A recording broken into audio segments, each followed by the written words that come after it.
Alrighty, question 65 says, write the converse of the following statement and give its truth value. If a number is divisible by 6, so this would represent the hypothesis, which we mark with a P, then it is divisible by 2 would be the conclusion, which we mark with a Q, because your conditional if-then statements are written P, then Q. But the converse flips the statement. Flips it. So it's not P to Q, it's Q to P. So instead of if a number is divisible, it's going to be if it is divisible by 2. So if a number is divisible by 2.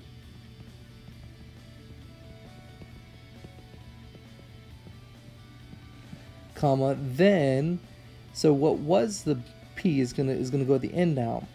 So flips it around, right? So if it is divisible by 2, then it is divisible by 6. Then it is divisible by 6. So that's what we're looking for a converse. So if it is divisible by 2, then A is not right because it instead of flipping the sentence, it just adds the word not in there. That's called negating. It negates the sentence. So that's called an inverse, and that's not what we're looking for. It's inverse. All right, B says if a number is divisible by 2, then it's divisible by 6. There's our converse. That might be the right answer. If a number is divisible by 6, then it's divisible by 2. That's not what we're looking for. Again, I think that's the inverse, just says not. And then D says if a number is divisible by 2, then it is divisible by 6, so that's the converse again. But we now need to decide whether it's true or false. So if a number is divisible by 2, meaning you can divide it by 2, does that mean you can always divide it by 6 also? Let's take the number 4, for example. 4 can be divided by 2, so check it's divisible by 2, but it's not divisible by 6, right? You can't do 4 divided by 6 and get a whole number.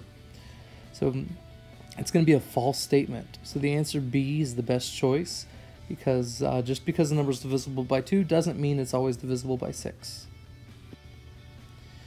Number 66, Felicia wants to install an island in her kitchen, but wants to be equidistant from the vertices of a triangle formed by blah, blah, blah, blah. So if I'm equidistant from the 3 vertices, that point is called the... That's called the circumcenter. It's the center of a circle that would be drawn around that triangle. So the circumcenter is what we're looking for.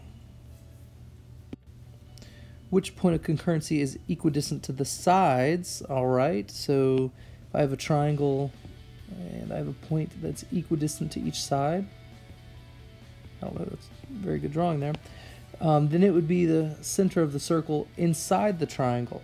So we call that the end center. Which point of concurrency is oh, we just did that. We said it was the end center. Which point of concurrency is the center of gravity? All right, we did this whenever we balanced triangles on the tip of our finger. There's a finger. There's your like knuckle for your finger. There's like your other fingers. And your like thumbs like bent back. I don't know. I'm not a drawer, an artist. I'm not. Oh well. So that's a hand holding the.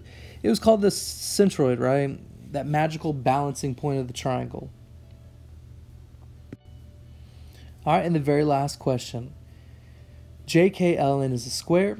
M is the midpoint of LN. So I could draw these tick marks showing me that M is the midpoint.